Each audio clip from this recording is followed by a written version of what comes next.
Oramos. Señor, gracias por esta tarde, gracias Dios por ayudarnos, ayudarme. Queremos conectarnos con tu Espíritu.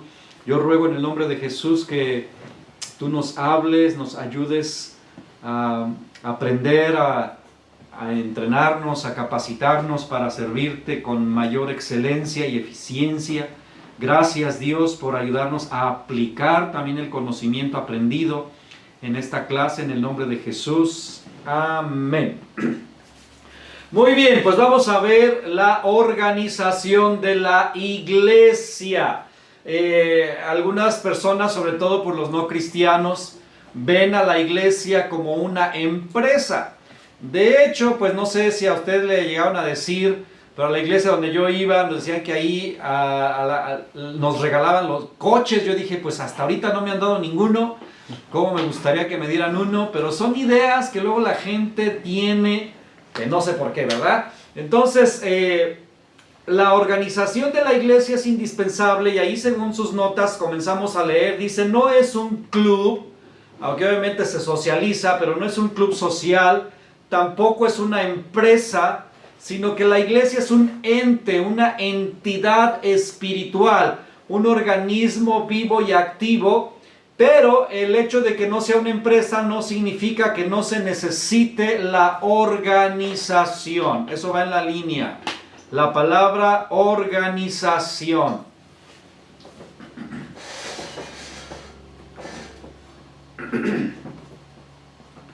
Y esto de la organización comenzó a adquirir más auge, yo creo que desde hace algunos 20 años, que yo empecé pues yo tengo de cristiano un poco más de 20 años, pero yo empecé a sentir como que esta parte se empezó a despertar más, y bueno, y obviamente es bueno, es importante, aunque en todos lados hay excesos, hay extremos, pero la verdad es que sí ayuda mucho a aprender cosas de organización. Vamos a seguir leyendo, dice, un buen pastor busca mantener el equilibrio entre lo que dice el libro de los Hechos en el capítulo 2 y en el capítulo 6. ¿Qué dirá él o de qué se trata el capítulo 2? ¿De qué se trata el capítulo 6? Algunos que son muy estudiosos seguramente me van a saber decir, pero como todos tienen su micrófono apagado, pues entonces nadie me puede decir. El capítulo 2 de Hechos habla de avivamiento espiritual. Es el derramamiento del Espíritu Santo y ahí habla del avivamiento espiritual. Y alguien por ahí se acordará que habla Hechos 6 sin ver sus Biblias y sus notas. Ya algunos por ahí los vi con su Biblia abierta. Bueno, les doy chance. Hechos 6 habla de organización de la iglesia. Es cuando se escogen a los diáconos, ¿verdad? A los 6 o 7, ya no sé cuántos son. Y de entre ellos está Esteban. Y si usted se acuerda, ¿cuál fue la razón? ¿Cuál fue la razón por la que pasa esto? Bueno, es porque la iglesia había crecido. Entonces, esto es importante para esta clase.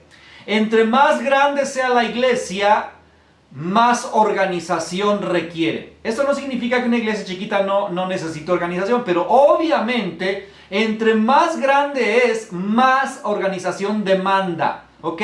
Entonces, aquí en el libro de los Hechos, para este entonces, capítulo 6, había crecido muchísimo ya, y obviamente empieza a haber problemas. ¿Por qué? Porque empieza a haber descuidos. Es a lo que yo llamo buenos problemas. Los buenos problemas son las cosas que genera el crecimiento.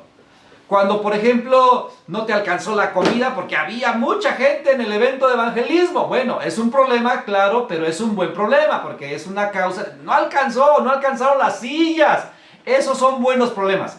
Pero la idea es que eso no suceda. Y para eso la organización nos va a ayudar. Entonces, un buen pastor debe buscar el equilibrio entre ambas cosas. Avivamiento espiritual y organización de la iglesia.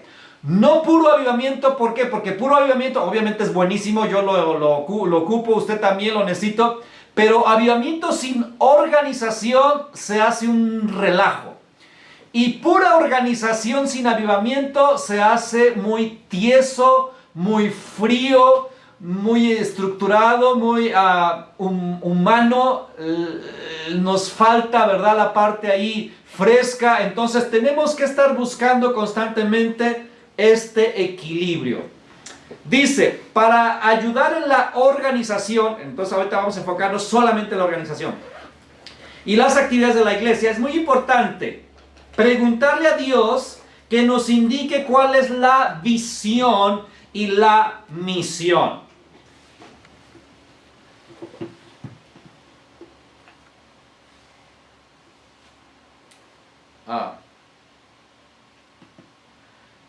Igual, yo cuando me hice cristiano hace más de 20 años, ya llovió, ya ni me acuerdo cuántos años hace, no se hablaba de visión y misión.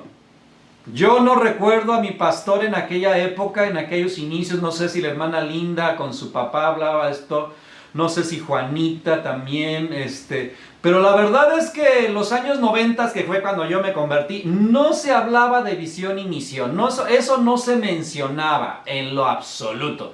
Pero de repente alguien empezó, no sé quién, empezó a meter estos conceptos, ¿verdad?, que suenan obviamente muy empresariales. Sin embargo, sí nos pueden ser muy útiles. Y ahorita pues vamos a explicar por qué son útiles. Repito, bueno, ese es mi pensamiento. A lo mejor usted puede tomar otra clase con otra persona y le va a decir lo contrario que yo le estoy diciendo. Pero encajonados mucho ahí, luego a veces sí se hace muy frío, muy cuadrado el asunto.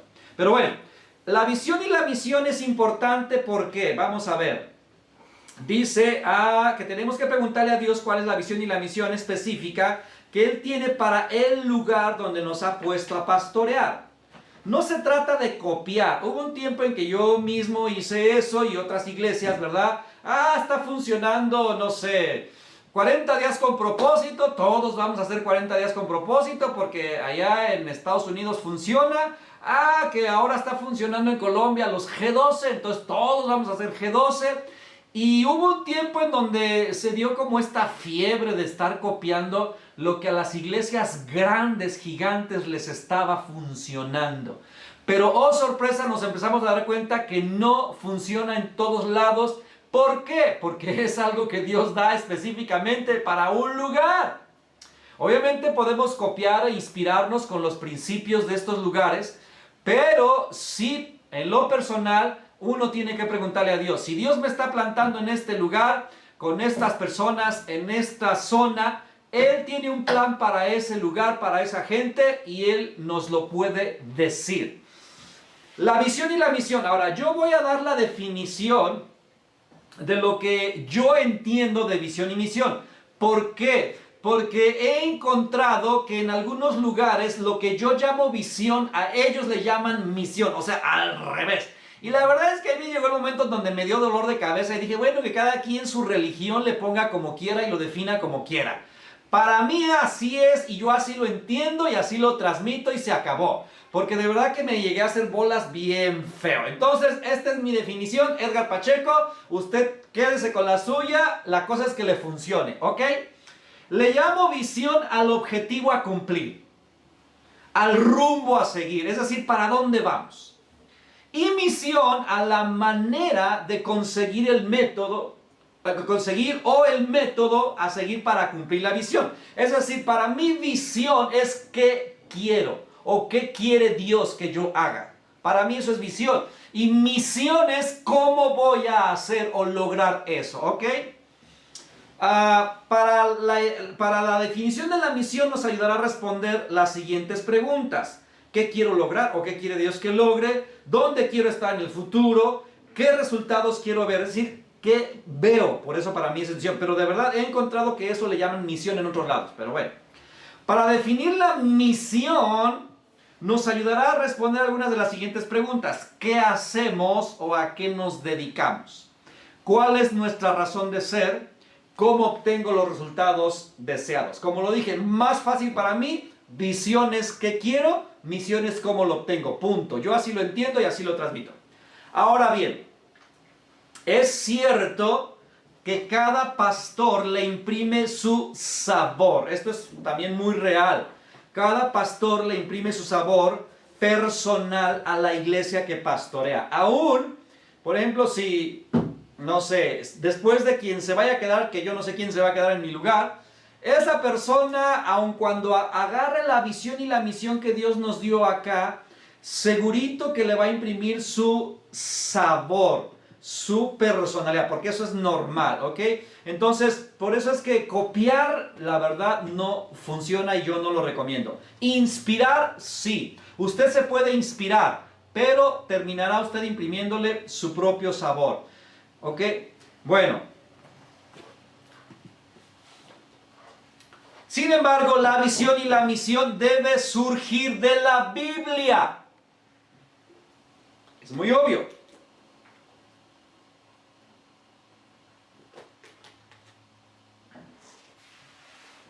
Ya cuando uno está más así como yo, medio siglo, como que estas cosas, ya, bueno, en lo personal a veces dices, ¿para qué tanto relajo? ¿Para qué tanto brinco estando el suelo tan parejo? Pero la verdad es que sí ayuda en la organización, como lo vamos a ver ahorita. Aunque la mayoría de la gente quizás no lo entienda, que usted lo entienda y su equipo de trabajo, con eso ayuda bastante. Muy bien.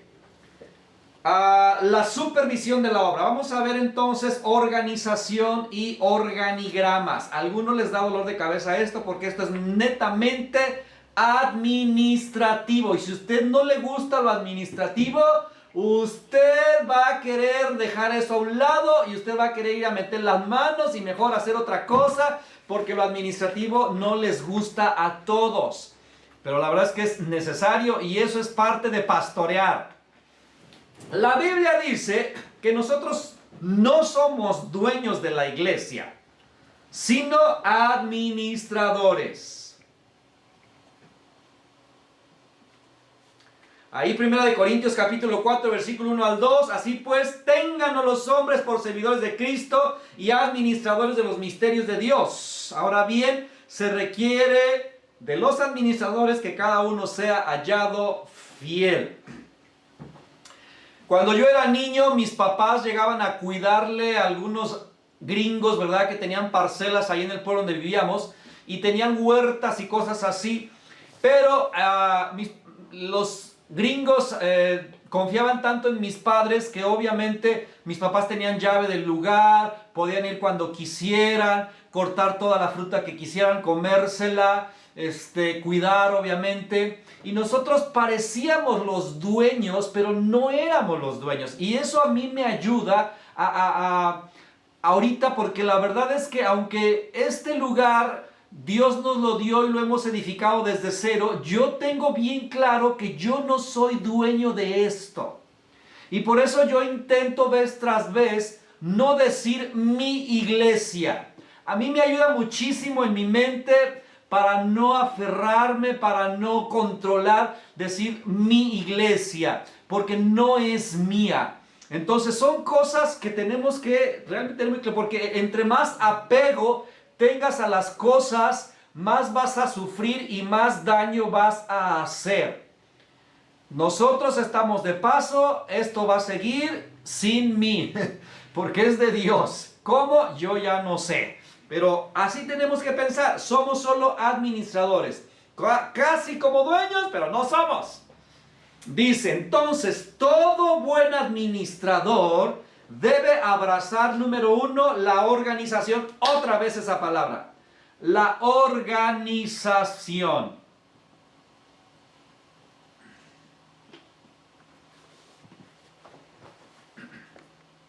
Hay personas que, según el temperamento que tengan, son más organizados por naturaleza. Por ejemplo, un temperamento melancólico va a ser más organizado que un temperamento sanguíneo.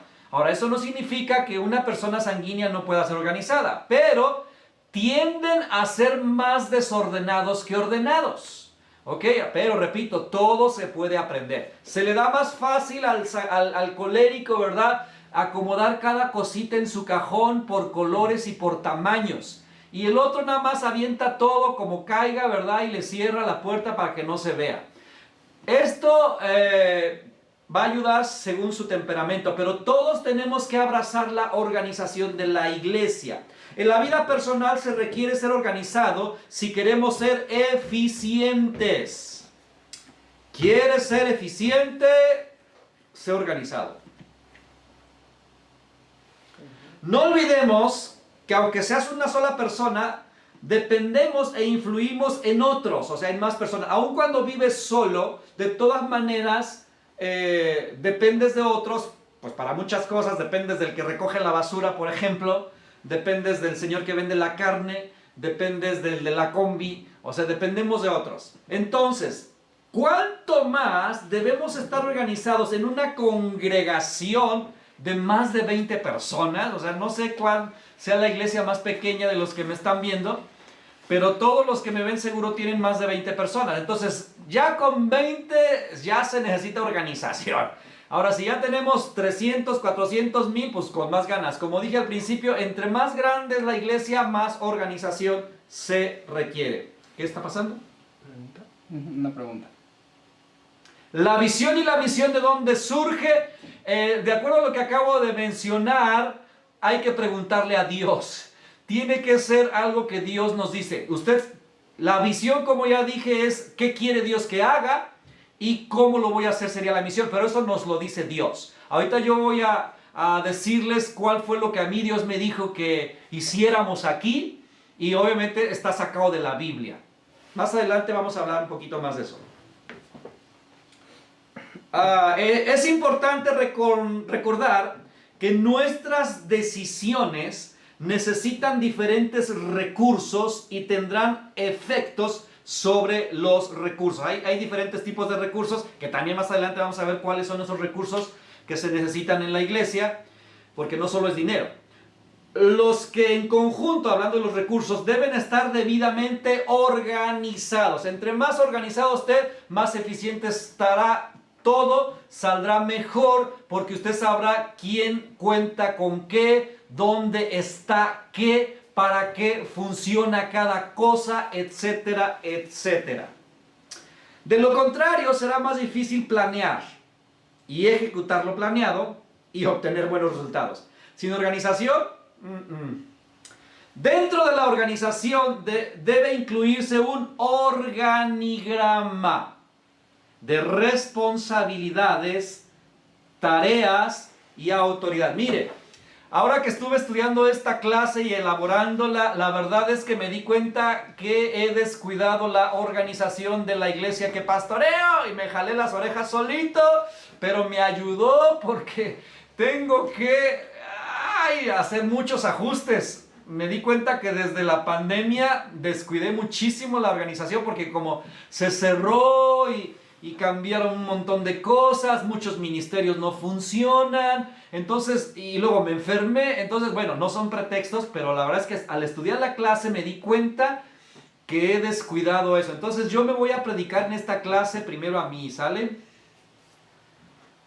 Dice aquí que debe saber responsabilidades, es decir, cada líder de cada ministerio debe saber cuál es su responsabilidad, cuáles son sus tareas. Lo ideal es que haya incluso manuales de procedimiento. Aquí no tenemos, pero es lo ideal. Tiene que haber, ¿por qué? Porque mire, vamos a imaginar, el líder de alabanza, por ejemplo, tiene su grupo de alabanza, están todos muy felices y muy contentos, pero si ese grupo de alabanza no se está renovando, que es lo natural y lo normal y lo correcto, ¿por qué? Porque vamos haciéndonos viejos todos y en 5 años esos adolescentes ya no son adolescentes. Entonces, si no nos vamos renovando, nos cuajamos, nos atoramos, nos quedamos estacionados, no abrazamos lo fresco, el cambio. Ahora, si nos vamos a ir renovando, obviamente tiene que ir entrando gente nueva. Pero la gente nueva tiene que aprender lo que los viejos ya saben. Y si no hay un procedimiento, eso lo hace complicado. Y eso se aplica para todos los ministerios. Solamente estoy poniendo como ejemplo la alabanza. Pero ahora tengo nuevos y los pongo, no los subo, no saben ni qué tienen que hacer, no saben cómo hacerlo. porque no tenemos procedimientos. Tenemos que ir desarrollando procedimientos. Incluso con la gente nueva que se va integrando a la iglesia, tenemos que ir desarrollando procedimientos. ¿Cómo los vamos a llevar de 0 al 10? ¿Cómo van a entrar de uno nuevo a convertirlo en un líder, por ejemplo? Todo esto habla de organización. Como pastores, yo no sé si usted que me está escuchando y es pastor, tiene computadora y cómo tiene organizadas, por ejemplo, sus predicaciones. Si tiene las carpetas por años, por temas, o sea, ¿cómo? Quisiera ver cómo tiene organizado usted sus predicaciones, sus clases, porque todo eso, vean, oiga la prédica, ¿dónde la tengo? Aquí está rapidito. No, pues ni sé ni cómo se llama, ¿verdad? Entonces no sabemos, ahí ando en el buscador poniéndole. Todo eso, imagínense, tengo un montón de clases elaboradas, tengo que tener un montón de... Todo esto es organización. Estamos hablando de organigramas que tienen que existir en la iglesia. El organigrama tiene como objetivo presentar de forma clara, objetiva y directa la estructura jerárquica de la iglesia. Es decir, que la gente tiene que saber, obviamente, desde quién es el pastor, pero después del pastor, la gente tiene que saber quién está abajo y quién está encargado de qué y para qué. Si la gente de la iglesia no sabe esto, eso nos habla de que estamos mal organizados. Si por ejemplo usted tiene servidores, que un servidor puede tener 2 o 3 jefes, mal hecho, ¿no? Porque 3 le dan órdenes. Este y aquel, el pastor y la esposa del pastor aparte, y aparte el hijo, y aparte el primo, y tiene como 20 jefes, entonces lo enloquecen. Esto es pésima organización, y sucede, y hasta en las mejores familias. En mi familia. Dice, desde el pastor, los ancianos o líderes, así como todos los voluntarios, todos los cargos y funciones deben estar dentro de ese organigrama, el cual ayuda, obviamente, o contribuye, ahí dice división, pero es a la visión. Bueno, también a la visión, pero también contribuye a agilizar procesos. Sobre todo eso, agilizar los procesos. Fíjese, le cuento una experiencia cuando todavía no era pastor, así que voy a contar las vergüenzas de otros lados. Luego cuento las mías, no se apure. Mi hermano mayor se casó en la iglesia cristiana y bueno, era la primera boda cristiana a la que asistíamos. Y obviamente no sabíamos ni cómo se hacía una boda cristiana. Uno tiene un montón de dudas. A mí me han preguntado, oiga, ¿y me puedo vestir de blanco y puedo llevar traje? Porque la gente piensa que, no sé, nos vestimos de sirena o no sé de qué. O sea, cosas raras, ¿no? Entonces, nosotros estábamos igual, oye, ¿qué se hace? ¿Cómo funciona? ¿O qué? Y yo recuerdo que empecé a preguntarle, no al pastor porque no le tenía confianza. ¿Ha pasado usted por eso? O sea, lo que tenemos que saber, que hay gente que no se nos va a acercar, pastores. Porque les damos o temor, o los intimidamos, o no sé por qué razón no se nos acercan. Y la gente que no se nos acerca va a acercarse a los servidores. Y si los servidores no están bien conectados con los líderes, y obviamente los líderes con esto es un soberano chisme, porque cada quien da su opinión de cómo debería de suceder. Entonces a nosotros nos pasó así, que la alabanza, ¿y qué? ¿Cómo es eso? ¿Y qué se hace en una boda? No, pues esto, y nos dieron cada quien su programa, ¿verdad? El asunto es, para no ser la historia tan larga, que yo tuve que andar buscando a los músicos y decirle, oye, tú podrías tocar, ¿verdad?, en la boda de mi hermano, y a los cantantes, sin saber que había un encargado de bodas en la iglesia. Nadie me dijo. Imagínense. Así. Entonces, estas cosas obviamente hablan de un muy mal organigrama, o simplemente no existe. Vamos a seguir. Para agilizar las cosas, reducir problemas. Yo creo que tiene que subrayar eso. ¿Cuántos pastores quieren reducir problemas? El organigrama ayuda. El organigrama ayuda, o sea, el que quiere hacer todo está muy mal. Tienes que tener todo en su cajón. Reducir problemas y malos entendidos que dejan mala impresión y mal testimonio. O sea, todo eso puede suceder en una iglesia si no hay buena organización, si no hay un organigrama. ¿Alguien se quiere? No le estás dando pase. Pues es desagradable no saber con quién dirigirse para cierto asunto. Pues que se murió mi abuelita y con quién voy y qué se hace en un funeral, no tengo idea. Cosas así, o sea, la gente que no es cristiana o que va empezando no sabe, pero como nosotros ya tenemos años pensamos que todo el mundo sabe. Pero no, unos 15 años, cómo se organiza, qué se hace, qué no se hace, qué se dice, qué no se dice, todo eso. Por esta causa es muy importante que los servidores conozcan bien los procesos y los procedimientos que existen para las diversas actividades. Entre más miembros de la iglesia conozcan estas cosas, el servicio puede ser mejor. Es decir, que qué padre sería que una persona nueva le preguntara prácticamente a cualquiera y que le dijera, oiga, escuché por ahí que hablan de grupos en casa, ¿qué es eso? ¿Cómo? ¿En dónde? ¿Con quién? Ah, mire, así, así, o sea, qué padre sería eso, ¿no? Que todo el mundo estuviera informado. Para eso tenemos que organizarnos. El pastor es encargado de ir bajando la visión, transmitiendo el cómo se realizan las cosas. Hay muchas maneras, pero ya eso le toca a cada quien. Desde hacer anuncios por video, a hacer folletos, pegar pósters, a mandar mensajes, etc. Pero todo tiene que ser organizado. ¿Quién va a hacer qué? ¿Cuándo? ¿Cómo? ¿Dónde? ¿A qué hora? La estructura organizacional de una iglesia depende obviamente de su visión y dimensión.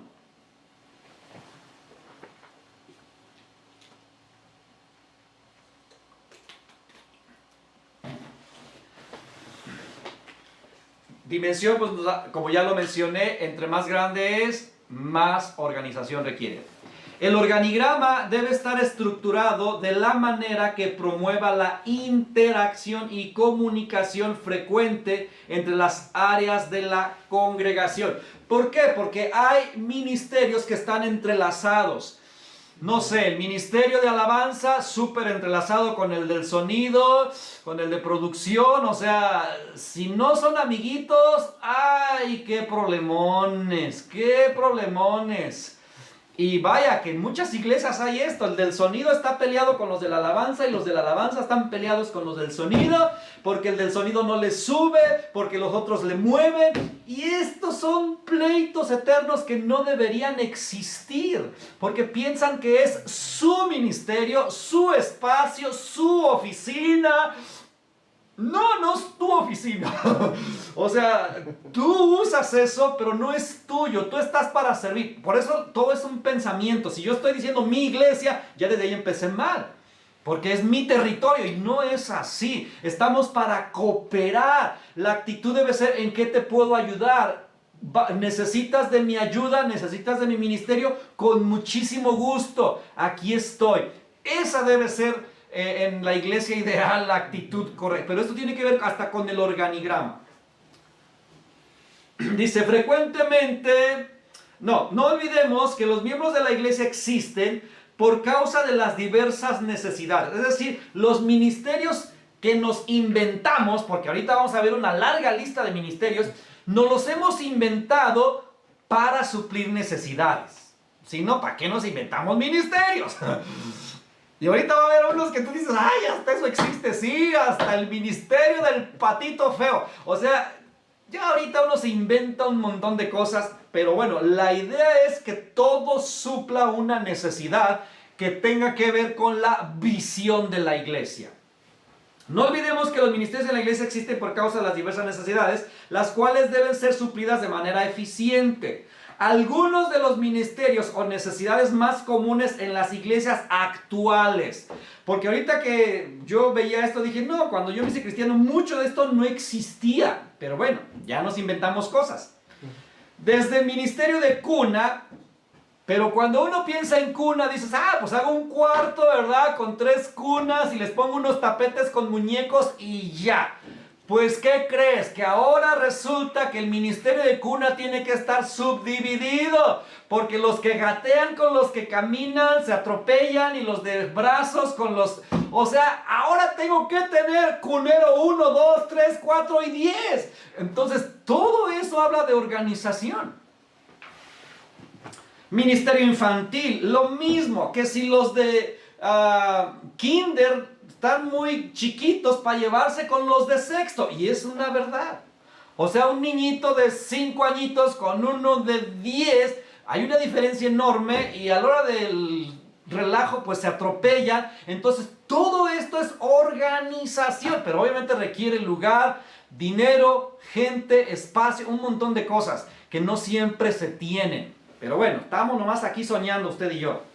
Ministerio de adolescentes, ministerio de jóvenes adultos. Jóvenes adultos. Cuando yo me casé tenía 30 años, usted ya conoce esa historia porque se la he contado muchas veces. No existía el ministerio de jóvenes adultos. Y la verdad es que es una necesidad en la iglesia. Ahora, los pastores que se casan jóvenes, si usted se casó joven, digamos a los 25, usted no va a entender lo que es que una persona de 30 esté soltera. No lo va a entender. Y hasta va a hacer chistes malos que no los haga desde el micrófono. Porque no debe ser, pero es una necesidad. Y una necesidad muy fuerte. Yo recuerdo que en mi desesperación porque no encontraba con quién casarme, no encontraba, ¿verdad? Yo me quejé con una de los pastores asistentes y recuerdo que le dije, ¿por qué no hacen eventos para jóvenes de mi edad? Porque pues yo tenía 29 años en ese entonces. Le dije, porque las reuniones de jóvenes son puros escuincles de 18, ¿yo qué tengo que hacer con esos? Y los de mi edad ya están casados, entonces no, yo quedo volando ahí. Es una realidad. Es una realidad.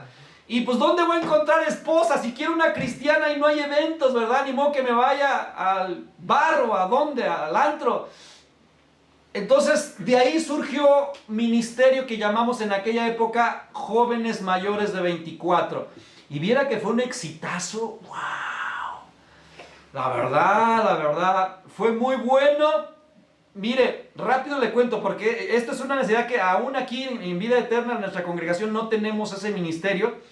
Pero el tiempo que ha estado, porque ahorita no hay quien lo lidere, ha funcionado, porque se suplen necesidades. Los jóvenes solteros mayores de 25 tienen necesidades muy específicas que ya los de 18 o los de que es casados son otras.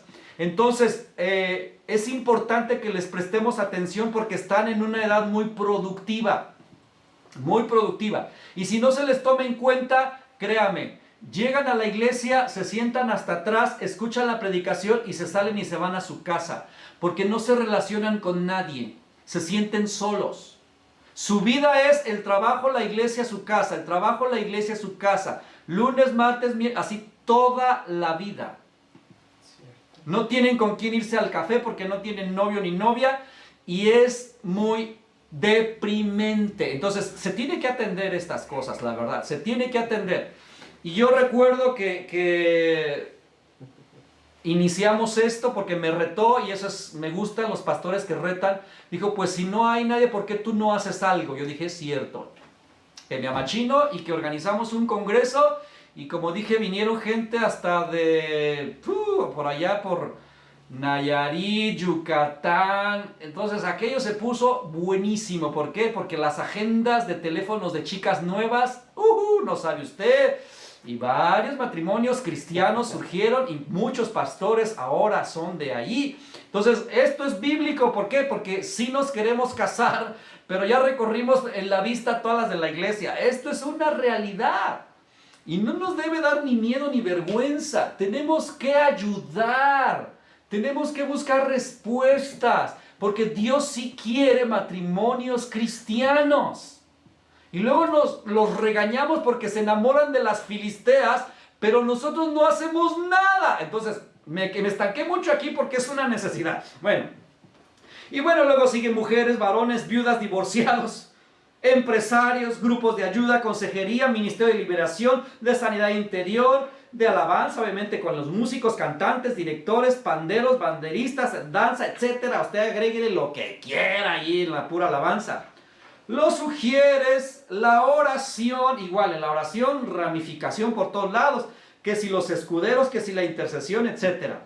Audio y sonido, grabación y o producción de video y fotografía. Antes, ¿cuál fotografía? ¿Cuál video? Nada de eso existía. Pero ahora ya, ¿verdad? Proyección de letras. Antes eran los acetatos, ¿no? Ahora no, ya. Decoración, ¿verdad? La decoración, escenografías. Ahora resulta que hasta la plataforma hay que estarla haciendo con escenografía y alguien lo tiene que hacer, no se hace solito. Artes, limpieza, alguien tiene que barrer, jardinería, construcción, consolidación, escuela dominical de adultos, obviamente, grupos en casa, llámele como usted quiera, pero grupos en casa. Ministerio de primera impresión, eso no existía cuando yo me convertí. La primera impresión era el que me recibía en la puerta y eran los levitas, edecanes o como se llamara. Pero no, ahora hay lugares donde te regalan cosas, le perfuman a usted y todo está bonito porque quieren la primera impresión. Bueno, no juzgo, o sea, cada quien, y está bien, pero estoy hablando de cosas que hay que organizar.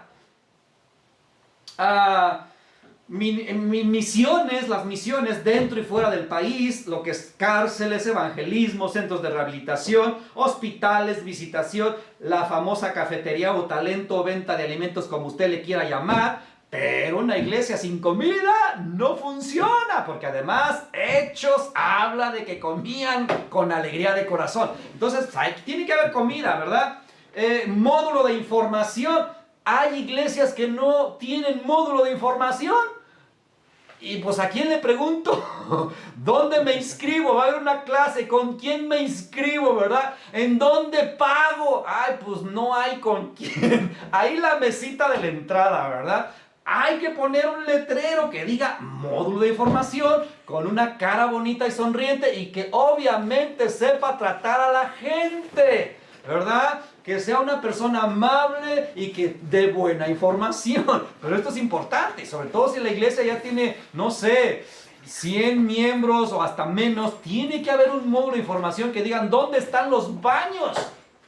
Sí. Porque uno piensa que la gente nueva va a saber dónde están los baños, pero no saben. ¿Y a quién le preguntan? Pues a la hermana que ven parada, es a la que le preguntan. Entonces, un letrero que diga módulo de información ayuda bastante. ¿Qué más? Seguimos, módulo de información, central de datos, por ejemplo, dónde me inscribo, dónde dejo mis datos, etcétera. Finanzas, tiene que haber un ministerio de finanzas, como ya lo he mencionado. ¿Dónde, cuándo, quién cuenta, quién recoge, quién cuida? Y obviamente pues los pastores asociados o supervisores o copastores o ancianos, apóstoles, profetas, maestros, evangelistas, etcétera, etcétera. Entonces, cheques el dato. No sé, seguramente en iglesias mucho más grandes existen otros ministerios que yo ni sé que existen. Pero así es la cosa. Ahora, yo aquí le puse el organigrama de aquí de nuestra congregación, que por cierto ya no lo tenía actualizado. Tuve que hacer unas llamaditas y algunos mensajitos por ahí a mis hermanos supervisores. Por aquí está Juanita, supervisora. De hecho creo que están todos los supervisores ahorita. Preguntarle, oye, ¿cuáles son tus ministerios? Porque ya ni me lo sé. O sea, dese cuenta cuánto me desligué de este asunto. Entonces, bueno, esto es solo un ejemplo. Obviamente no es perfecto por muchas razones, porque en el mundo ideal no deberían repetirse los cargos. Y si usted se pone a observarlo, mi nombre aparece en más de una ocasión, el de mi esposa también y el de otros también. Pero pues es que a veces no hay quien y uno tiene que clonarse, ¿verdad? Entonces, esto es parte del relajo.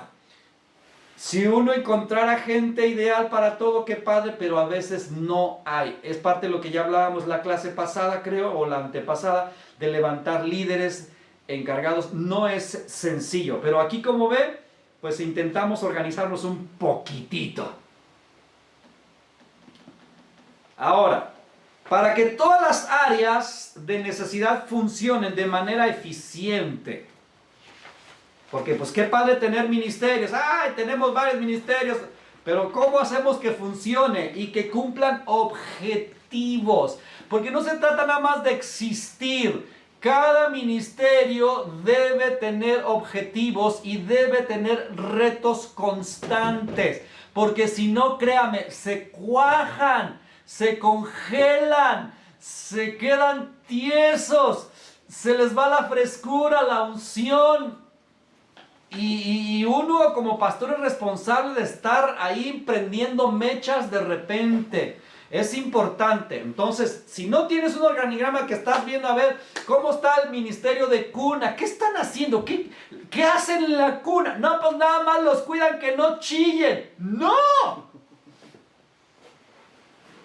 O sea, no se trata nomás de cuidar a que no llore el niño. Ah, que no, entonces ¿de qué se trata? Bueno, ahí empezamos con la visión. ¿Qué clase le están dando a los niños? No tengo ni idea. Pastor, no sé qué les están enseñando a los niños. ¿Quién les está dando las clases a los niños? No sé. Al que pasó lo agarraron y lo pusieron de maestro, ¿verdad? ¿Y cómo se preparan? ¿Cómo organizan la clase? No tengo idea. Nada más con que no estén dando lata a los niños en el auditorio, feliz. ¡No! Fíjese que hablé, y esto me inspiró bastante, hablé con un joven aquí de la congregación, ahorita pues ya es un joven, y estuve platicando con él y dije, oye, ¿qué edad tenías cuando llegaste aquí a la iglesia? Y me dice, uy, pues y estuvimos haciendo cuentas, me dijo que llegó cuando el primer aniversario y vamos a cumplir 9 años, o sea que hacía 8 años, él tenía creo que 8 años, era un niño de 8 años. Y dije, órale. Y le dije, oye, ¿y cuándo fue tu nacimiento? O sea, es decir, tu nacimiento de nuevo. ¿Cuándo tú naciste de nuevo? ¿Cuándo tú tuviste un encuentro con Cristo? Y se quedó pensando, dice, fue aquí cuando tuve 11 años en un campamento. Dice, esa ocasión nos hablaron de Jesús y oraron por nosotros, y yo recuerdo claramente que yo deseé entregarle mi vida a Jesús y que lo hice de corazón. Dice, porque antes de venir aquí íbamos a otra congregación. No estoy juzgando, solo estoy contando su testimonio. Me dice, pero en la otra iglesia lo único que hacíamos era jugar. Lo cual sí me asustó, porque yo dije, Dios mío, si como pastor no estamos supervisando esto, le aseguro que va a ser lo único que van a hacer. Jugar. Entretenerlos, les dan un dulce, les ponen una película y hasta que se acabe la reunión. Y yo dije, qué importante es estar organizados y supervisar las cosas para que se cumplan objetivos.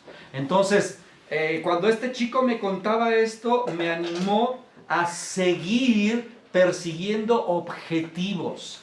¿Ok?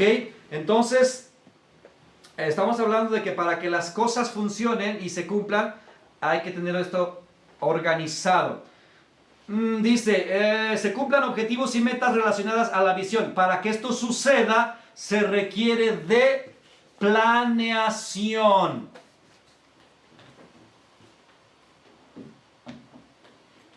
Organización sin planeación es un sueño guajiro.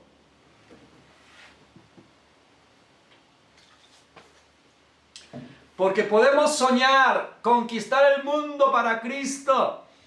Pero si nomás soñamos y lo tenemos escrito allí en un cuadro o en la pared y lo predico y lo vamos a lograr, pero no estoy planeando, solo es un sueño guajiro, nada más, no pasa de ahí.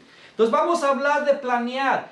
Porque mire, la verdad es que aún aquí mismo en la congregación que pastoreamos, mi esposa y yo, nos hace falta aprender a planear. A mí mismo me hace falta aprender a planear. Se pierde tiempo, dinero y esfuerzo por no planear. Tenemos que aprender a planear. Entonces, esto que estuve meditando, de verdad que me ayudó hasta que lo quiero dar a los líderes de aquí porque nos va a ayudar bastante. Yo espero que a usted también le ayude. Perdón, mi hijo está hablando por teléfono. Entonces, la planeación. Dice, no se puede hacer nada bien sin antes planearlo. Esa es una frase que debemos subrayar. ¿Quieres hacer algo bien hecho? Hay que planearlo. Lo que quieras, sueña, a ver, piensa en cualquier ministerio, no sé, la alabanza, los niños, los sugieres, cualquiera, la misma predicación, las clases. ¿Quieres que sea bien hecho? Tienes que planear y tienes que organizar, porque si no, solo se queda en un sueño. Dice aquí, hasta ir al cine, ir a los tacos, hermano, requiere planear. ¿Dónde nos vemos? ¿A qué hora nos vemos?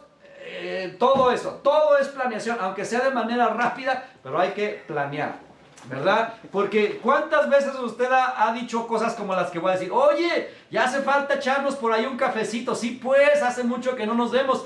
Pues ya, tú di cuándo, pues no sé, luego nos ponemos de acuerdo. Órale, pues, gracias, hasta luego. ¿En qué quedaron? En nada. Nomás en ganas de tomarse un cafecito. No dijeron cuándo, ni dónde, ni nada. Así. En la iglesia puede ser exactamente lo mismo. Queremos evangelizar. ¿Cuándo, cómo, dónde, a qué horas? ¿Y por qué? Dice, para planear, primero hay que dedicar tiempo a pensar. Pastores, líderes que me están escuchando, tienen que tener el buen hábito de pensar. Siéntate a pensar. Piensa, piensa, piensa, sueña, imagina. Esto es parte del trabajo. Yo no lo entendía hasta hace algunos años y yo me encanta pensar. Me siento en mi oficina y en casa o me vengo a veces aquí y solo hago eso, sentado, y en mi mente empiezo, pienso y cosas que Dios está poniendo en mi corazón y cómo las voy a aterrizar y cómo van a suceder y qué tendría yo que hacer para que eso pase de ser una idea a una realidad. Es lo que tenemos que hacer, porque para planear hay que pensar, primeritito. Entonces tenemos que pensar qué es lo que se quiere hacer, obviamente conforme a la visión y conforme a lo que será, porque no se trata de tener actividades por tener. Ya hace mucho que no hacemos una reunión de hombres. Pues sí, pues hay que hacerla. Pues ¿para qué? No sé, pero hay que hacerla. Digo, ya hace falta juntarnos. Tiene que haber una razón de... Dice, porque una buena planificación de tareas implica preparación. Entonces, mire, estamos hablando de organización. Para que la organización exista, tiene que haber planeación. Para que la planeación exista, tiene que haber preparación anterior. Antes de planear, tengo que preparar. Y para preparar, tengo que pensar. Entonces, pensar, preparar, planear, organizar. Así va más o menos el proceso. Ahora, yo aquí puse unas preguntas que yo le sugiero que cada que tenga usted una junta, o cada que usted quiera hacer no sé, un proyecto, o cada que usted quiera implementar una actividad en su iglesia, o en su congregación, o en su ministerio, estas preguntas le van a ayudar. Antes de hacer su junta, usted tiene que saber responder estas cosas, ¿ok? Las siguientes preguntas te van a ayudar a planear. ¿Qué se quiere lograr? O sea, ¿qué es lo que quiero? Yo ahí puse una línea porque así le va a usted a dejar en blanco, porque usted la va a tener que llenar en algún otro momento. Pero usted tiene que saber, bueno, ¿qué quiero lograr? Quiero lograr que el sonido de la congregación se escuche bien. Ese es un sueño, un anhelo. Quiero que se escuche bien. Eso es el que quiero. Ahí lo pongo, que el sonido de la iglesia se escuche bien. ¿Por qué quiero realizar tal actividad? Porque el sonido aturde, lastima, la gente se tapa las orejas, no se entiende, chilla el micrófono, por eso, ok. Luego, ¿quién va a hacer qué? Bueno, entonces tengo que empezar a preguntar, ¿qué se ocupa? Pues comprar cosas, ¿qué cosas? ¿Cuánto cuestan? Todas esas preguntas. ¿Y quién lo va a hacer? ¿Cómo lo hará? ¿Cuándo hará eso? ¿Y qué se necesita? ¿Con qué ministerio se tendrá que conectar? Si es que se requiere. No, pues por lo menos con los de construcción y también con los de la alabanza, porque quiero arreglar el sonido. Entonces, estas preguntas pueden ayudar a hacer su planeación y después de eso usted lo llevará a una junta de trabajo. Una vez pensando en los objetivos a alcanzar y tareas a realizar, se debe planear organizar una junta con el equipo de trabajo, correspondiente obviamente, la cual se estructurará en torno a una distribución óptima del tiempo disponible. Es decir, desde un principio usted más o menos calcule cuánto tiempo me voy a llevar en esta junta, 1 hora, 2 horas, no sé, dependiendo del asunto. Ok, estamos hablando de que es una junta de planeación para lograr un objetivo.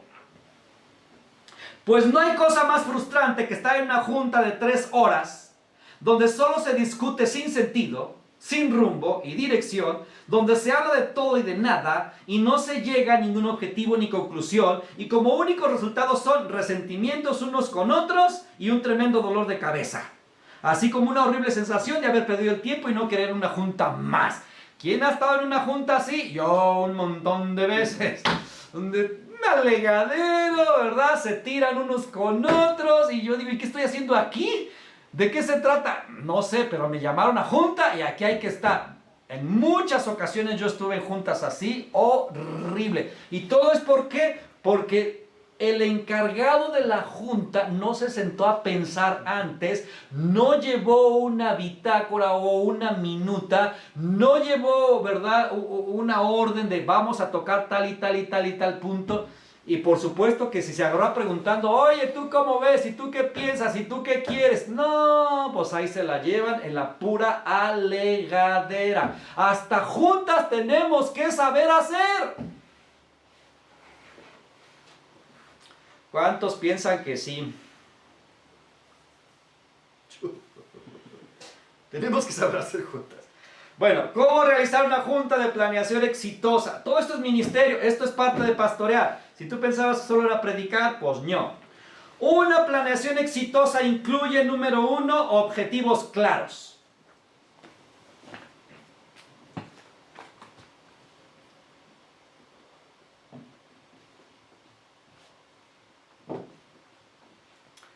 La primera pauta para una buena planificación es claramente definir los objetivos a alcanzar. Y no desviarse, porque esa es la tentación grandotota. ¿Por qué? Porque no falta quien por ahí ya en la junta dice, oigan, y aprovechando, ¿verdad? Y no han pensado pintar de otro color la entrada porque ya está bien gacha. O sea, sí hace falta pintar la entrada, pero la junta no es para pintar la entrada. Ahorita regresémonos al objetivo, porque eso va a pasar. Entonces, pero el que está dirigiendo esto tiene que tener esa habilidad de saber conducir el auto, ¿verdad? No nos vayamos ni para acá ni para allá, porque luego hay siempre alguno de la junta que habla de más, ¿verdad? Que se le van las cabras y que para decir un punto rodea y todos estamos esperando y qué nos quieres decir. Entonces tiene uno que aprender hasta eso, decir, bueno, y al grano, ¿qué es tu comentario, verdad? ¿Tiene que ver con el tema? No, si quieres hablamos en privado de ese asunto. Esto es parte de planear. Entonces los objetivos claros tienen que estar por escrito antes porque ya los pensaste. Esto significa, ¿verdad?, que deben ser específicos, medibles, alcanzables, realistas y oportunos. También hay que aprender esto, me gustó. Ayudará mucho planear las situaciones, las que se van a plantear, de forma positiva, poniendo mayor énfasis en los beneficios a obtener que en lo negativo del asunto. Pensar en lo que se gana y no en lo que se pierde. Por ejemplo, recuerdo cuando teníamos que mover los horarios, por ejemplo. ¡Ay, tenemos que mover los horarios! Ya ahorita vamos a ir al descanso, ¿eh? Teníamos que mover los horarios, ¿a qué hora los hacemos? No, que a las 9, no, que a las 12, no, que a las 11. ¿Y qué opinas? Y bla, bla, bla. Y él, no, es que yo mejor esto. La mayoría se enfoca en lo que pierde y no en lo que gana. Es decir, en el trabajo que le va a costar, en el precio que va a pagar, en lo difícil que va a ser el cambio, porque todas las personas tenemos resistencia al cambio. Y entre más viejos somos, más resistencia al cambio tenemos. Entonces, plantear los objetivos, decir, vamos a cambiar, o vamos a abrir 2 reuniones, o vamos a cambiar del sábado al domingo. Me acuerdo cuando hicimos eso, del domingo al sábado.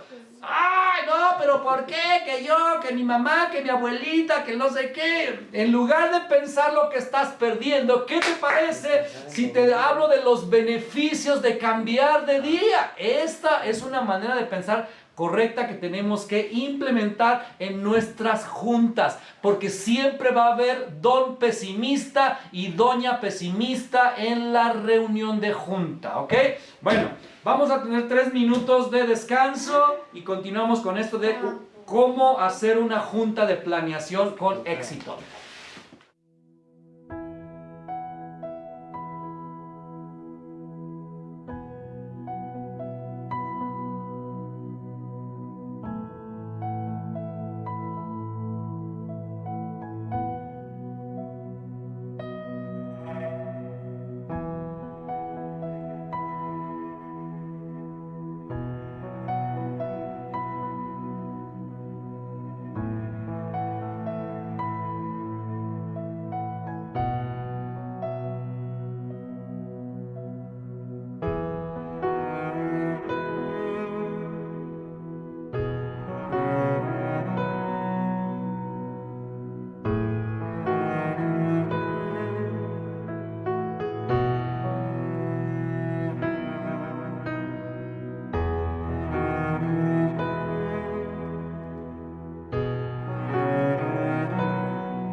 ¿Me escuchan? Ya estamos de regreso con esto de la planeación, que la verdad es muy útil para poder tener buenos resultados en las metas, en lo que Dios nos dice que hagamos, para evitar conflictos, malos entendidos, dar mal testimonio, mal servicio, etc. Entonces, lo primero es realizar una junta y hay que pensar, hay que llegar. Yo he llegado a juntas sin haber pensado antes y créame que mi junta es un relajo y no obtengo nada bueno. Pero cuando me dedico antes, unas 2 horitas, me siento, pienso, escribo y llego con mi hojita, es mucho más rápido, mucho más eficiente, mejores resultados. Entonces hay que pensar y planear antes la junta y luego ya realizar la tal junta. Y como dije, hay que aprender a expresar las cosas en positivo, pensando más en lo que ganamos, en los resultados, en lo que vamos a obtener, que en lo que vamos a perder o el precio a pagar o lo que nos va a costar. Porque la tendencia de todos es pensar más en lo que nos va a costar y no en lo que vamos a obtener. Entonces, líder, pastor, tienes que tener esa habilidad de regresar a la gente y cambiarles el chip vez tras vez. Número 2, ¿cómo realizar una junta con planeación exitosa? Número 2, fijar plazos de tiempo.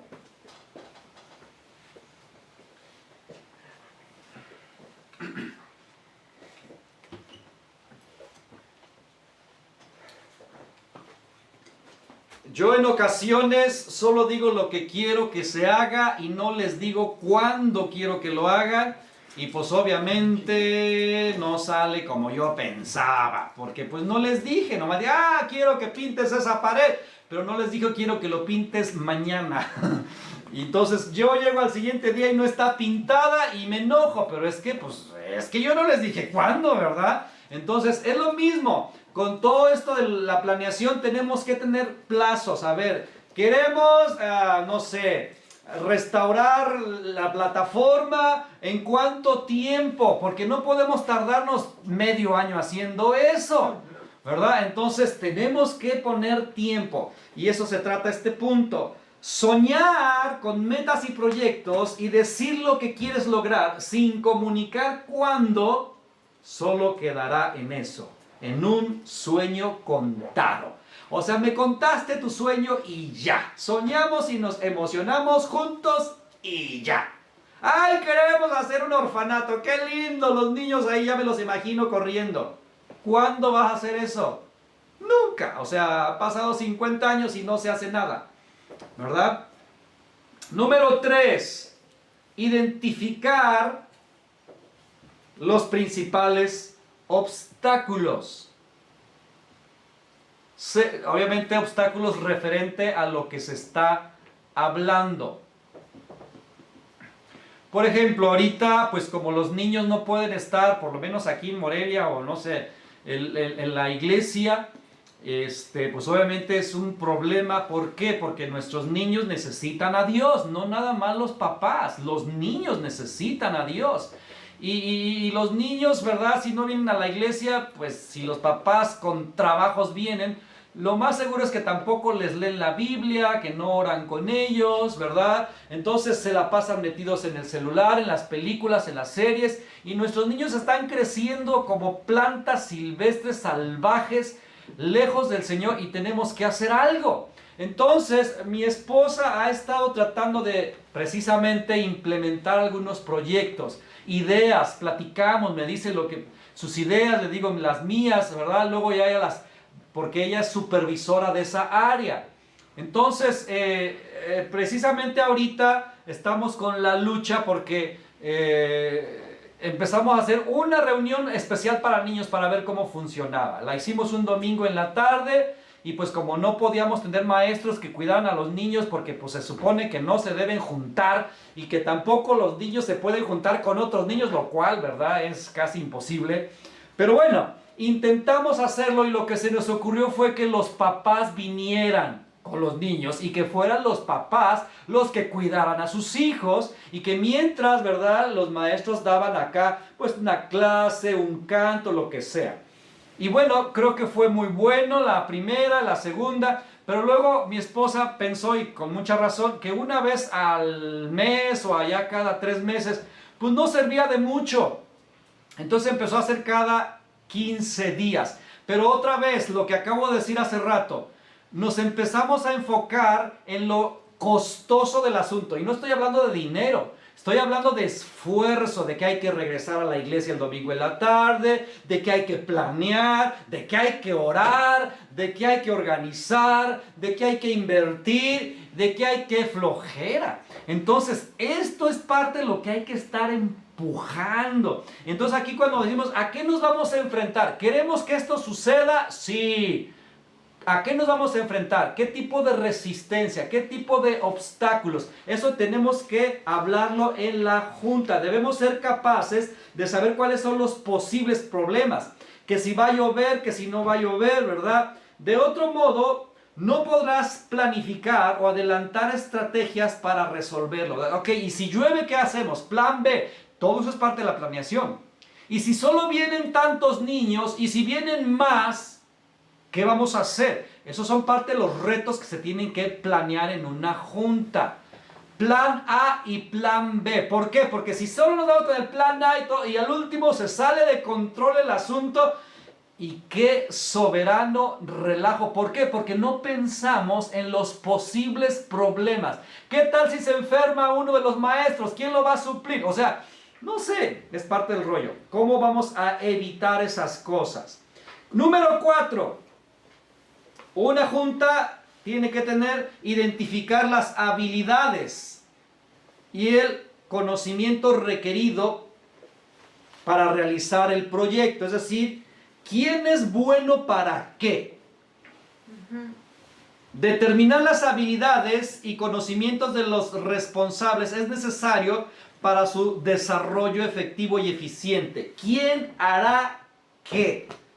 No, pues este hermano es buenísimo con la gente, ese lo ponemos en la entrada. No, es que esta hermanita no da uno con la gente, ese lo ponemos atrás de bambalinas, ¿verdad? Ahí en la computadora. Y así. Hace poco organizamos un desayuno para pastores de la ciudad, entonces yo tuve que pensar en todas esas cosas. ¿Quién va a recibir a la gente? ¿Quién va a preparar el desayuno? Todo eso. ¿Quién va a hacer qué? ¿Ok? Y pues, ¿quién va a recibir a la gente? Mi esposa. Buenísima para eso, ¿verdad? Entonces, pues ahí en la puerta. Genial. Ok. Número 5. Identificar los individuos, grupos y ministerios dentro y fuera de la iglesia con los cuales vas a trabajar. O sea, como dije, ¿qué ocupas? Porque a veces me ha pasado. Soñamos con un evento de matrimonios y está bien padre y bien romántico y bien alucinado. Y a nadie se le ocurrió pensar que podían llegar matrimonios con algún bebé. Y no preparamos cuidado de niños, por ejemplo. Porque a nadie se le ocurrió. Entonces, todos esos detalles. Oye, y si llega alguien con un bebé, ¿quién lo va a cuidar? Ya tenemos preparado ese asunto. O si llegan con niños grandes y nomás tenemos cuidado de bebés, ¿qué vamos a hacer con esos niños grandes? Todas esas cosas se tienen que pensar con qué nos vamos a relacionar y a enfrentar. Número 6. Desarrollo del plan de acción.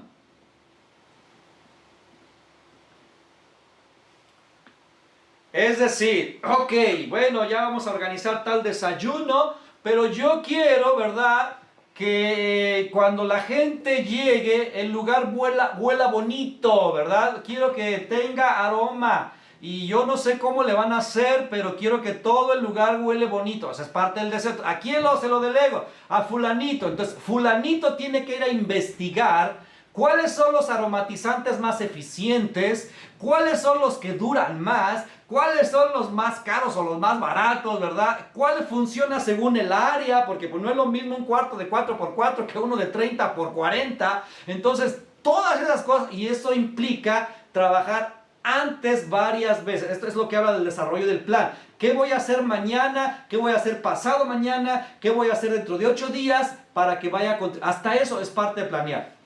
Muy bien.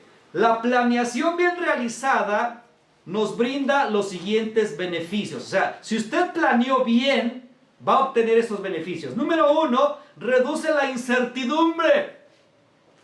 poco no es bien bueno eso? Eso de no saber qué va a pasar, ay, quién y cómo y cuándo y a qué horas van a servir, no tengo idea. Nada de eso. Una buena planeación quita todos esos detalles, la incertidumbre, los nervios, ¿verdad? Minimiza los riesgos.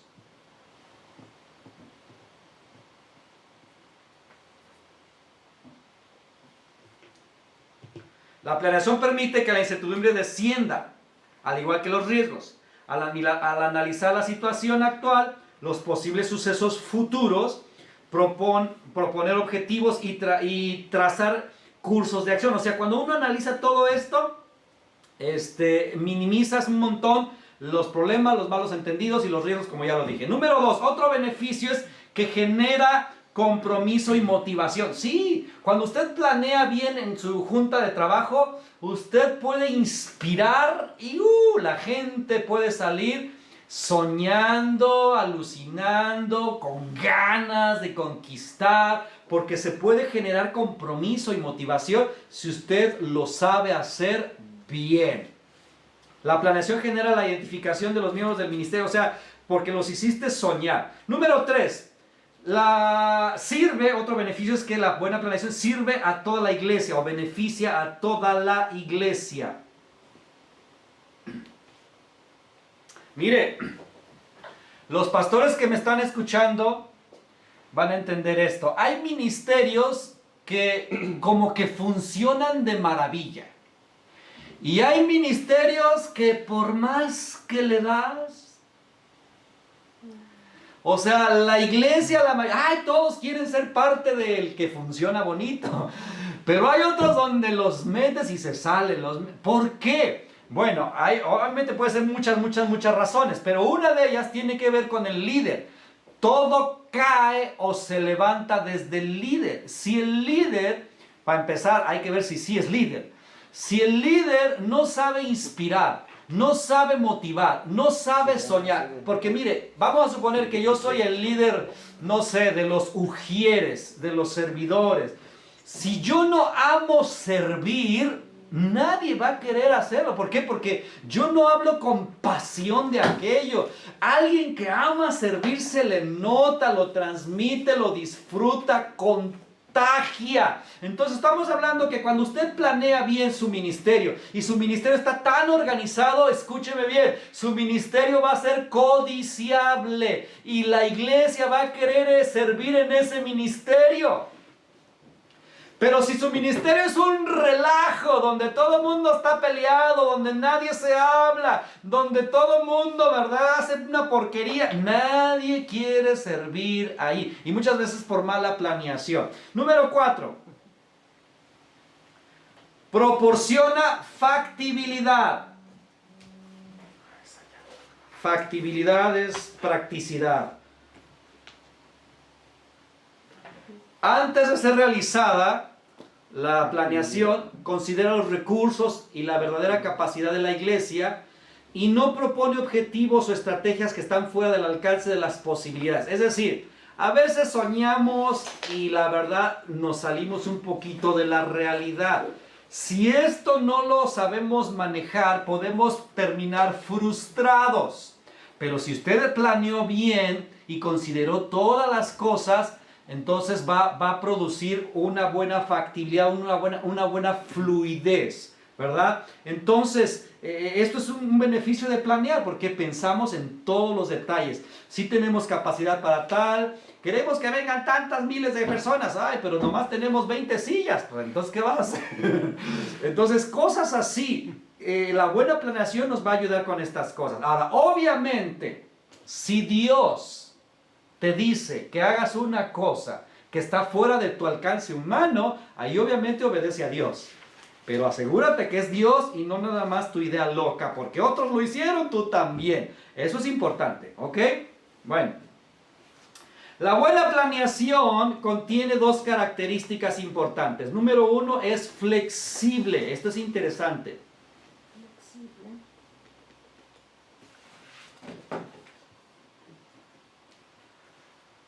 Obviamente se trata de pensar en todos los posibles errores, problemas, obstáculos, cosas que pueden pasar y tratar de cubrirlo todo.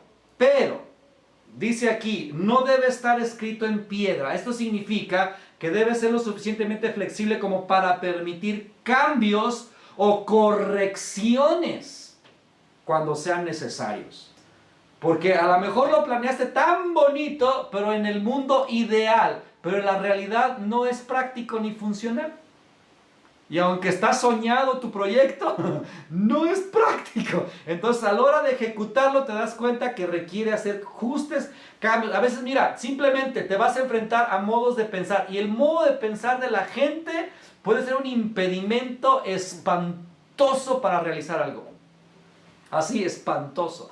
Porque la gente, no sé qué ejemplo poner, pero pensaba cuando regresamos después de que ya estaba cerrada la iglesia y que solo era por video y que quisimos abrir porque ya se podía y nos arriesgamos y era planear muy bien. ¿Por qué? Porque teníamos que cuidar a las personas, porque entonces el asunto de cuánta gente va a venir, imagínese cómo usted puede planear eso. O sea, tenemos que cuidar, no podemos tener aquí a 100 gentes, no podemos.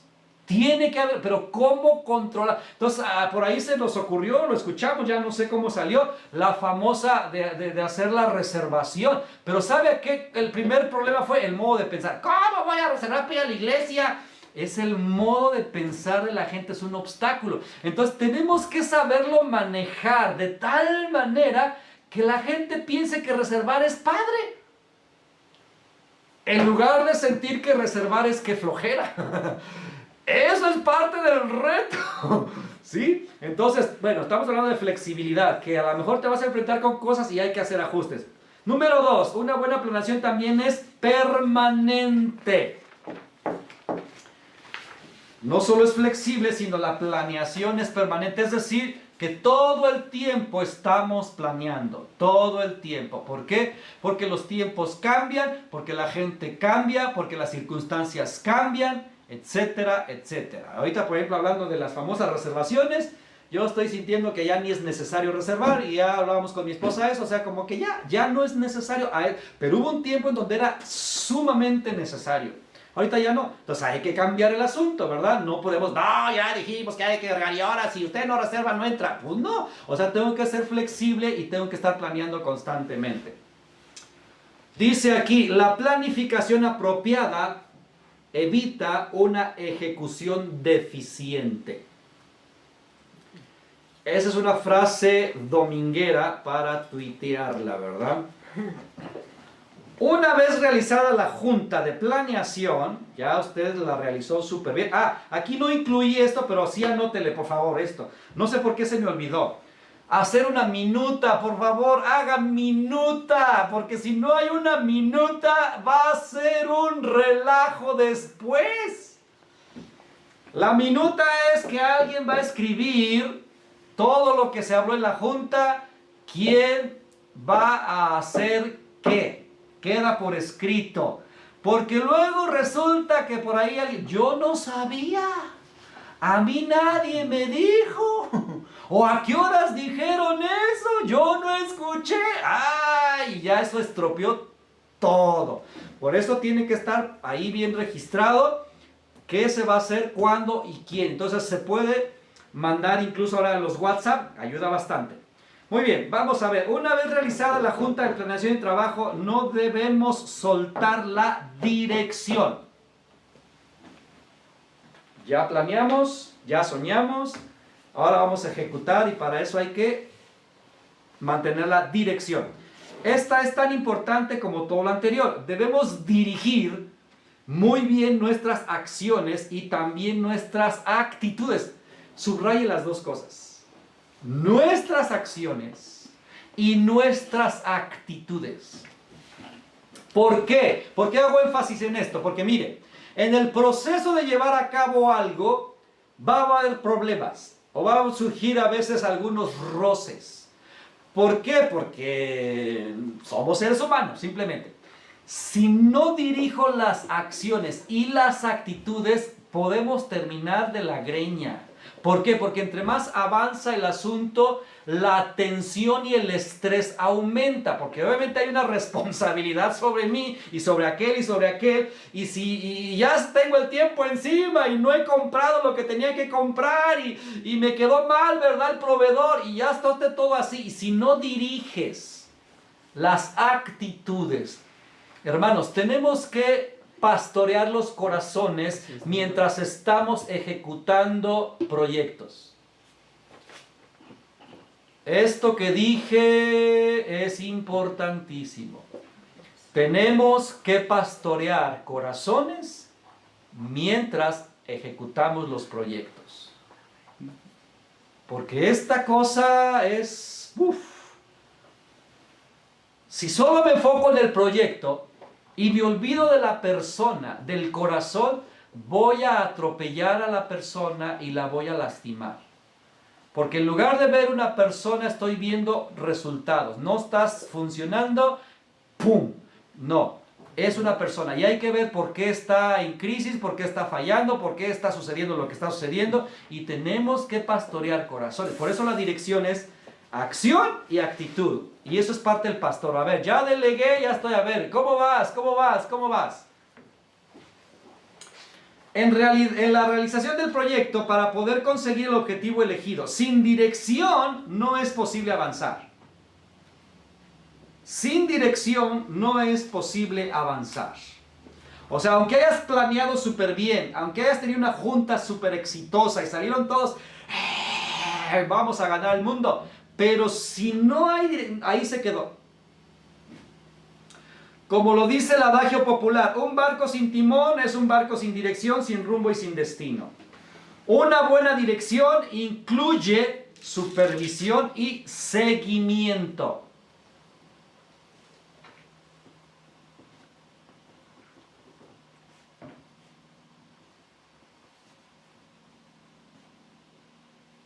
Es absolutamente necesario siempre revisar nuestros planes, acciones y actitudes y avances para determinar qué tan bien estamos haciendo el trabajo y si están cumpliéndose los objetivos o no, para poder hacer ajustes en caso necesario conforme van avanzando las cosas. Por ejemplo, yo hace algunos meses, yo soy muy obsesivo, los que me están escuchando saben que sí es cierto, con los detalles. O sea, yo si veo una puerta abierta, no puedo dejar de mirar la puerta abierta hasta que alguien no la cierra. Entonces, una de las cosas que me obsesionan, porque pienso que es muy importante, es la ortografía de la letra de los cantos de la alabanza. ¿Por qué razón? Porque para mí, una mala ortografía en la iglesia habla mal de la iglesia, de los pastores y para mí incluso hasta del reino de Dios. Porque si entra alguien que conoce de estas cosas y ve un montón de faltas de ortografía, o sea, imagínense qué va a pensar. Estos ni siquiera saben escribir. O sea, ¿qué me van a enseñar? Fuerte. Así de serio para mí lo es. Entonces, yo estaba, ¿verdad? Y por ahí con el líder anterior, ¿cómo sufrí? Lo amo, lo amo y lo amo. Y bueno, no sabe usted cuántas veces hablé, cuántas veces le dije, cuántas veces planeamos, cuántas veces hicimos juntas. Pero precisamente porque él no captaba la importancia del asunto, no se metía al 100, porque para él le daba lo mismo si tenía acento o no tenía acento. Si no hay un empate de pensamiento, va a ser muy difícil. Entonces son cosas que uno tiene que estar allí. Es que el baño huele horrible, nadie va a querer entrar a ese baño. Ay, pastor. O entrar a un baño que no tiene la tapita. Yo no sé, espero que no esté hablando cosas que ya pisando callos por ahí, ¿verdad? Porque luego en otras iglesias donde está el baño y no tienen tapa. O sea, ¿dónde sentarte pues? O sea, yo digo, no cuestan tan caras, ¿eh? Y créeme que es más cómodo sentarte en un baño. Entonces, cositas así. Todo eso tiene que ver con supervisión y seguimiento para que los avances sean reales. Dice, y por último viene la evaluación. Entonces no solamente planeamos, organizamos, supervisamos, después hay que evaluar. Cierto. Una vez concluido el plazo y realización del proyecto, debemos preguntarnos qué hicimos bien y qué hicimos mal. ¿Qué se logró y qué faltó? Con el objetivo, obviamente, de mejorar. Es igual de importante observar los aciertos como los errores.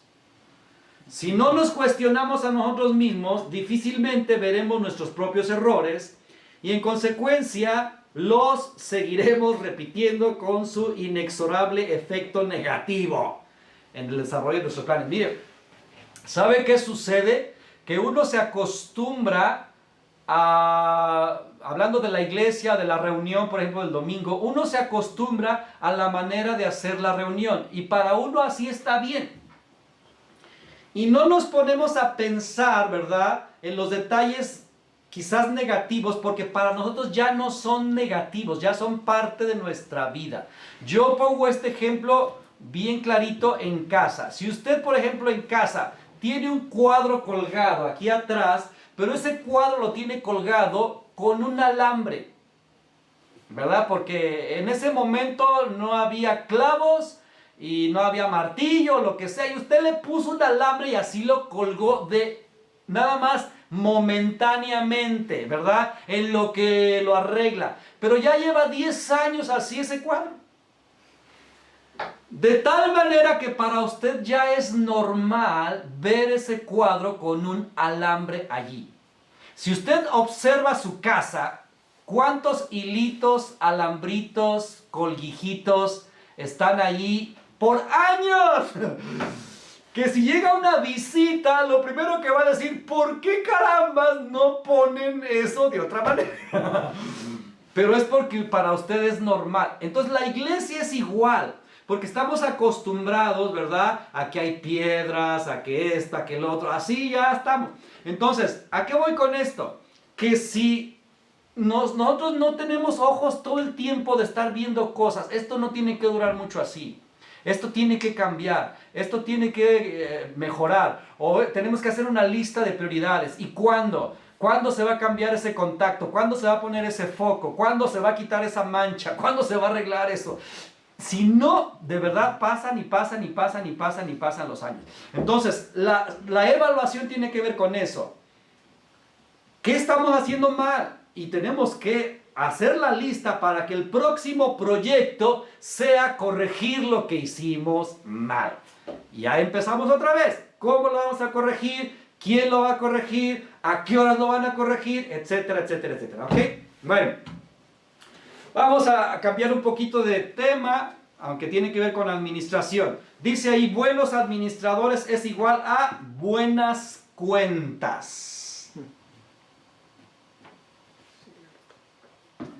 Ya por ahí en el canal del Pastor Pastando hablé de rendir cuentas y tiene que ver con eso. Obviamente, creo que la mayoría ya lo vio.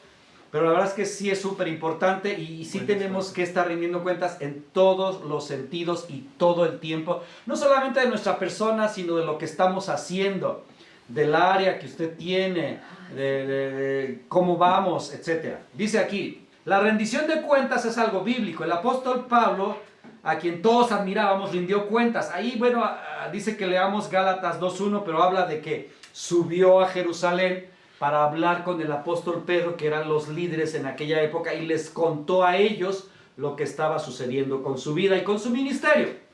Rendir cuentas no es lo mismo que llamarte a cuentas. La diferencia está en que la rendición de cuentas es algo voluntario y ser llamado a cuentas es algo obligatorio. Sí. Oh, yeah. O sea, si yo voluntariamente digo, ¿sabes qué? Pastor o líder o jefe, usted me encargó hace 2 semanas esto y esto y esto y esto, de todo lo que me encargó ya terminé todo excepto esto, no lo he podido realizar, ¿Por qué? Porque se me descompuso la máquina, pero en cuanto la arregle, yo me encargo de que quede listo cuando usted me dijo. Eso es rendir cuentas y no esperarte a que te digan, oye, ¿qué onda? ¿Qué estás haciendo? ¿Cómo vas? ¿Sí lo hiciste o no lo hiciste? Esto es súper importante porque uno se hace mucho más confiable si rindes cuentas sin que te las pidan. Porque eso hace saber que tú estás con la mente bien clara de que no se te está olvidando lo que se te pidió. Entonces, esto es importante, esto es ser buen administrador y tiene que ver con la organización. Dice aquí su manual, si tienen que llamarte a cuentas es porque algo anda mal. Ya algo, dices, bueno, oye, pues yo pedí esto y hace ya tantos meses y yo no veo claro. ¿Por qué debemos rendir cuentas? Número 1, por mantener la buena conciencia. Simplemente eso. Mi conciencia tranquila de que si se me pidió esto, ahí está. Y si no lo he podido hacer antes de que me regañen, yo digo por qué no se ha hecho y me aseguro de que se haga.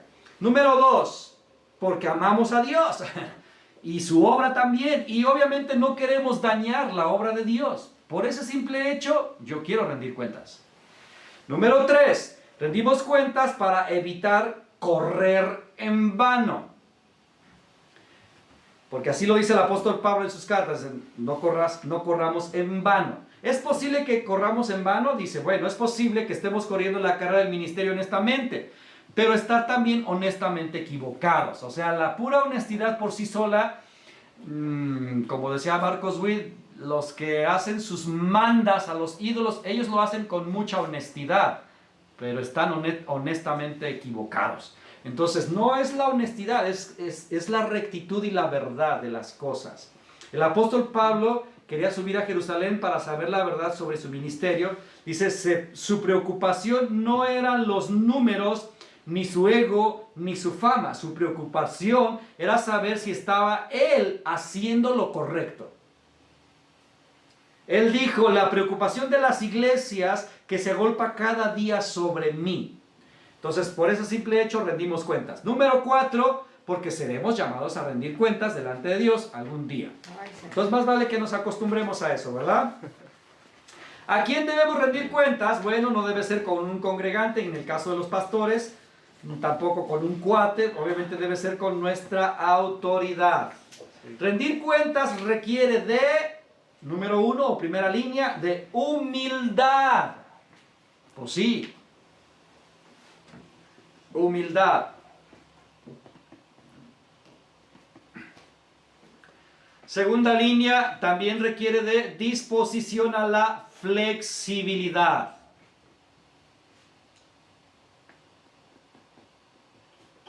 ¿Me va a sobrar tiempo? Está bien. Terminamos antes. Sí, cierto. No, línea que sigue, requiere de quebrantamiento de corazón.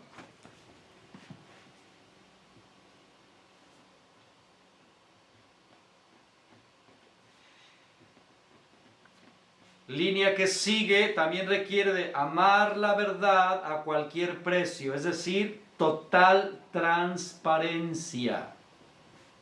Esto es importante.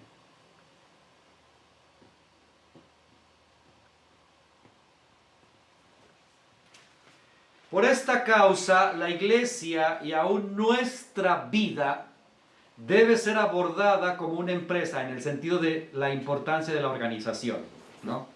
Puesto que quizás es precisamente la vida la responsabilidad más exigente que hayamos iniciado. O sea, la cosa más que requiere más responsabilidad es nuestra propia vida y obviamente la vida de otros, en este caso las ovejas. Una vida mal enfocada, al igual que una iglesia mal llevada, es indudablemente pues un fracaso. Para que una iglesia opere bien, son necesarios los diversos recursos. Hace rato hablaba eso, de que se necesitan diferentes recursos. Número 1, recursos humanos. Obviamente, pues la iglesia está formada por gente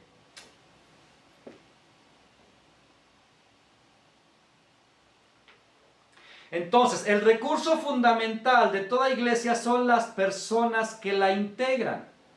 No olvidemos que la iglesia son las personas y no los edificios. debemos edificar principalmente a las personas por encima de los edificios. Obviamente los edificios son buenos porque los edificios sirven para servir a la gente, pero no son más importantes. Esto me recuerda pues un error que yo cometí, como le dije, también le cuento mis propias vergüenzas.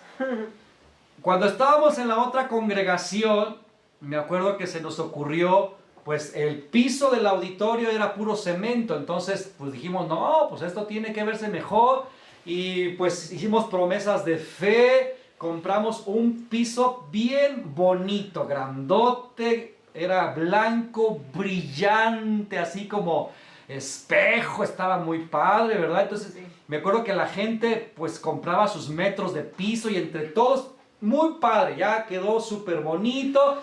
Y no, hombre, pues cuando estaba bien trapeadito y bien limpiecito, aquello se veía increíble, pero también se enmugraba bien fácil. Y ahora digo, ¡ah! Entonces nos empezamos a dar cuenta que ese piso se manchaba con una facilidad, porque lo mirabas, ya se manchaba, o sea. Sí. Entonces yo dije, ¡ay! Y recuerdo que en una ocasión hicimos una boda y uno de los pajes, bueno, aventó pétalos de rosa roja. Alguien pisó aquello y ya se imaginará, el piso manchado, peor que las pecas de mi abuela, o sea, así feo, feo, feo, feo. Yo estaba que no me la acababa, entonces tomé una mala decisión, obviamente, de prohibir bodas adentro del auditorio. Imagínense, porque no quería que se manchara el piso. O sea, yo amaba más el piso que a la gente. ¡Qué vergüenza! Pero así fue, o sea, es porque no entendía que no era pues así la cosa. Entonces, obviamente, después alguien me pidió casarse ahí y le dije, pues aquí, si quieres te casas, pero tienes que flotar porque si pisas el piso, lo vas a manchar, ¿verdad? Entonces, la lista de todas las prohibiciones, prohibido esto, prohibido el otro, prohibido, hasta que fue el Espíritu Santo que me dijo, así no es. No es más importante el piso que el corazón de las personas, de mis propios hijos. Entonces aprendí la lección y dije, me vale que se enmugre, que se manche, ni modo, para eso es. Si está feo después, pues ya lo quitamos. Entonces son cosas que uno aprende. Y aquí con las flores, por ejemplo, los que me conocen, soy fanático de las flores. Pero luego me encontraba los días lunes flores arrancadas por todos lados. Y yo así, ¡ah! Los niños me cortaron las florecitas. Y yo, ¡ah! Hasta que Dios me dijo, para eso son. Deja que los niños disfruten las cosas que yo he hecho. Entonces ya no me da coraje ver las flores tiradas porque pues ya dije, está bien, pues para eso son. Que la gente disfrute sus flores aunque las corten y ahí todas basuras, ¿verdad? Entonces uno aprende eso. Los recursos humanos son la gente y son más importantes que la iglesia. Ahora, si usted aprende a hacer que la iglesia, que son las personas, se involucren y amen el lugar, es lo mejor. Que ellos sientan que son parte. Y para eso, pues ayuda obviamente a involucrarlos a servir. A que ellos pinten de repente, laven de repente, traigan cositas, regalen cositas. O sea, se involucren, que sientan que es parte de eso. Eso es importante. Está hablando de los recursos humanos, que es el recurso más importante en la iglesia. Porque a lo mejor carecemos de todos los demás recursos que vamos a hablar ahorita. Pero si tenemos los recursos humanos, pues ya la hicimos, ¿verdad? Número 2, recursos financieros, obviamente.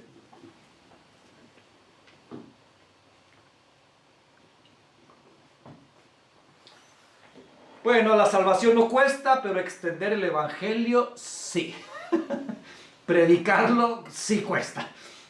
Entonces, bueno, obviamente la Biblia habla bastante de las ofrendas y no tenemos que tener ni pena pedir ofrendas. No, de que, ay, invito a un predicador para que les hable de ofrendas. No, usted hable de ofrendas. Ay, que en mi grupo, qué vergüenza. Aprenda a hablar del dar. Usted mismo tiene que dar. La gente tiene que ver que usted da, porque dar es bueno. No es algo de codicia, de avaricia, de dinereros, de usureros. No, es darle a Dios. Entonces, los recursos financieros son importantes. Y es que las finanzas están bien bajas. La Biblia dice que una mujer viuda dio todo su sustento. Entonces, ¿cómo alguien puede hacer eso? Cuando tiene encuentros con Dios, la gente es capaz de... Entonces, yo no voy a manipular esto. Oro hablo lo que dice la Escritura y lo dejo en manos del Señor, porque los recursos financieros son importantes. Recursos físicos. Esto incluye, obviamente, pues todo lo que vemos, ¿no?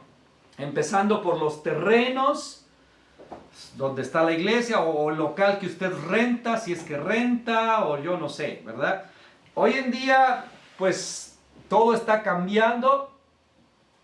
Como nos reunimos, la gente, ha habido reuniones en los parques y, bueno, pero obviamente tiene que llegar un momento en donde se tiene uno que establecer en algún lugar. Todo tiene que ser dirigido por Dios y de manera correcta. Mobiliario, equipo de oficina. Ahora, todo esto puede generar a veces conflicto porque uno quiere tener cosas buenas, pero las cosas buenas cuestan mucho. Y luego si pasa lo que le dije hace rato, ¿verdad? Que la gente no la cuida las cosas y entonces entras así como en un dilema. Quieres micrófonos buenos para que se escuche bien, pero luego no lo saben cuidar y estás así como que me jalo de los pelos. Solo los pastores entienden esto y los que trabajan en el ministerio, porque la gente no sabe, o sea, le da lo mismo si usted compró tal micrófono que tal otro, pero no, o sea, si queremos que haya buenos resultados o cosas excelencia, todo cuesta. Y entre más. Recursos tecnológicos. Y hoy en día, Por cierto, estamos estrenando cámara. Nos la regalaron. Gracias a Dios por esa persona que nos regaló esta cámara que ahorita me está filmando. Estamos estrenando juguetito nuevo. Pero pues son recursos, ¿verdad? Los tecnológicos son todo lo que se ocupa hoy en día. Unas cosas que yo ni las entiendo, pero gracias a Dios por Beto y todos están aquí, porque yo digo, yo no sé cómo le hacen, porque un montón de aparatos y de cosas que yo no sabía que existían, pero son cosas que se ocupan. Y uno tiene que estar abierto. Pastor, ocupamos que un no sé qué. ¿Y eso cuánto cuesta? 12,000. Y yo, bueno, pues hay que comprarlo. Y obviamente se ocupan los recursos espirituales. ¿Ya qué? Ya soy. ¿Ya se escucha? ¿Ya me escuchan?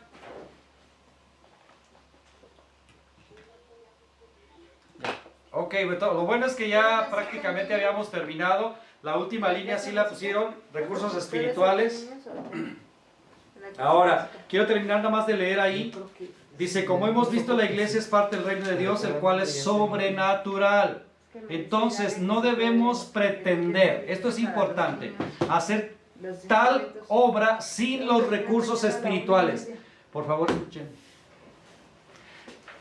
Miren, con esto quiero terminar.